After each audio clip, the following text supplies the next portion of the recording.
కల్పన చేసి ఆయా ప్రాంతాల్లో ప్రజల ముందు పెట్టాల్సినటువంటి అవసరం ఉంది.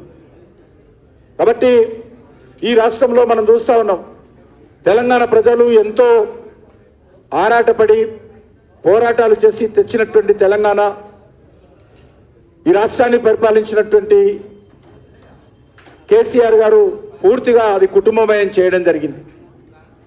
మరి కేసీఆర్ పోవాలని, కుటుంబ పాలన పోవాలని, కేసీఆర్ అవినీతి పోవాలని మరి ప్రజలు ఆ రోజు సంవత్సరం క్రితం జరిగినటువంటి ఎన్నికల్లో కాంగ్రెస్ పార్టీకి ఓటేస్తే కాంగ్రెస్ పార్టీ కూడా ఏ మాత్రం మరి తేడా లేకుండా టీఆర్ఎస్ ఏ రకంగా పరిపాలన చేసిందో కాంగ్రెస్ పార్టీ కూడా అదే పరిపాలన చేస్తాం. అదే రకమైనటువంటి అహంకారం, అదే రకమైనటువంటి నియంతృత్వం, అదే రకమైనటువంటి అవినీతి, అదే రకమైనటువంటి వైఫల్యాలు ఈరోజు ఈ రాష్ట్రంలో మనం చూస్తున్న విషయం మనం చూస్తూ ఉన్నాం.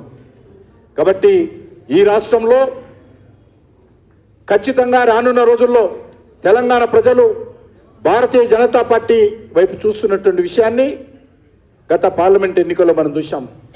ఒక్క సీటు కూడా టీఆర్ఎస్ పార్టీ గెలవలేదు. అనేకమైనటువంటి అసెంబ్లీ నియోజకవర్గాలలో పార్లమెంట్ ఎన్నికలు చూసినట్లయితే టీఆర్ఎస్ పార్టీ డిపాజిట్లు రాలేదు. 3 అసెంబ్లీ సీట్లలోనే పార్లమెంట్ ఎలక్షన్స్లో ఓటు చూసినట్లయితే టీఆర్ఎస్ పార్టీకి మెజార్టీ వచ్చింది. కాబట్టి ఈరోజు తెలంగాణ ప్రజల యొక్క ఆలోచన విధానం మనం అర్థం చేసుకోవాల్సిన అవసరం ఉంది. ఖచ్చితంగా ఈ రాష్ట్రంలో నరేంద్ర మోడీ గారి నాయకత్వంలో రానున్న రోజుల్లో భారతీయ జనతా పార్టీని ముందుకు తీసుకెళ్ళాలి. అన్ని రకాలుగా తెలంగాణ అభివృద్ధి కోసం నరేంద్ర మోడీ గారి నాయకత్వంలో ఖచ్చితంగా తెలంగాణ ప్రజలకు అండగా భారతీయ జనతా పార్టీ నిలబడుతుంది, కేంద్ర ప్రభుత్వం నిలబడుతుంది. ఈరోజు జాతీయ రహదారులు తీసుకున్నా, రైల్వేలకు సంబంధించినటువంటి కార్యక్రమాలు తీసుకున్నా, లేకపోతే వెల్ఫేర్ యాక్టివిటీ తీసుకున్నా పూర్తిగా కేంద్ర ప్రభుత్వం నుంచి వస్తున్నటువంటి సహకారమే తప్ప ఈరోజు రాష్ట్రంలో ఏ రకమైనటువంటి కార్యక్రమాలు చేపట్టడం లేదు. ముఖ్యంగా ఈరోజు స్థానిక సంస్థల ఎన్నికలు జరుగుతూ ఉన్నాయి. గ్రామ పంచాయతీలకు గతంలో పరిపాలన చేసినటువంటి టీఆర్ఎస్ పార్టీ ఒక్క రూపాయి కూడా ఈ రోజు ఇవ్వలేదు. మరి ఈరోజు సంవత్సరం పాటుగా అధికారం వెలగబెట్టినటువంటి రేవంత్ రెడ్డి కాంగ్రెస్ పార్టీ ప్రభుత్వం కూడా గ్రామ పంచాయతీలకు ₹1 ఇచ్చిన పాపాన పోలేదు. కేంద్ర ప్రభుత్వం నేరుగా 15th ప్లానింగ్ కమిషన్ ప్రకారం ఫైనాన్స్ కమిషన్ నివేదిక ఆధారంగా గ్రామ పంచాయతీ నిధులు ఇస్తున్నారే తప్ప కేంద్ర ప్రభుత్వం ఇచ్చేటువంటి మనరేగా ఆధ్వర్యంలో గ్రామాల్లో ఇంటర్నల్ రోడ్స్ కానీ ఇతరత్ర అభివృద్ధి కార్యక్రమాలు జరుగుతున్నాయి తప్ప రాష్ట్ర ప్రభుత్వం ₹1 కూడా ఇవ్వలేదు.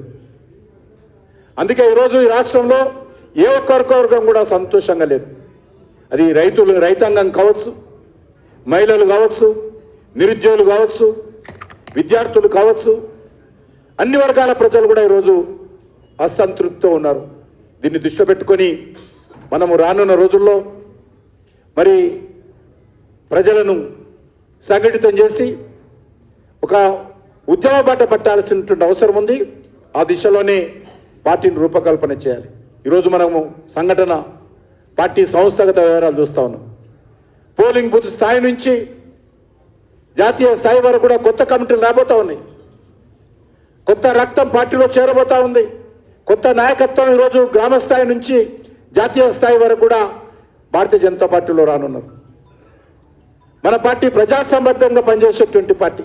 కాంగ్రెస్ పార్టీగా లాగనో లేకపోతే బీఆర్ఎస్ పార్టీగా లాగనో కుటుంబం ఆధారంగా నడిచేటువంటి పార్టీ కాదు. ప్రజాస్వామ్యబద్ధంగా పనిచేసేటువంటి పార్టీ. ప్రతి 3-4 సంవత్సరాలకు సభ్యత్వ సేకరణ చేయడము, పార్టీ యొక్క సంస్థాగతంగా మరి కమిటీలు నియామకం చేసుకోవడం అనేటువంటిది ఒక్క భారతీయ జనతా పార్టీలో జరుగుతుంది తప్ప ఏ పార్టీలో జరగదు. ఈరోజు ఆ దిశలోనే ఈరోజు మనము తెలంగాణలో పూర్తి స్థాయిలో గ్రామ స్థాయి నుంచి రాష్ట్ర స్థాయి వరకు మరి కొత్త కమిటీలు ఏర్పాటు చేసుకోబోతున్నాం.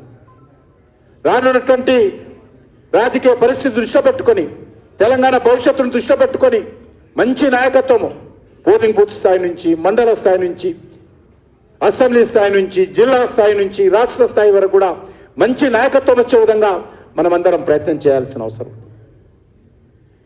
ఈ రాష్ట్రంలో ప్రజల కోసం పోరాటం చేసేటువంటి నాయకత్వం రావాలి.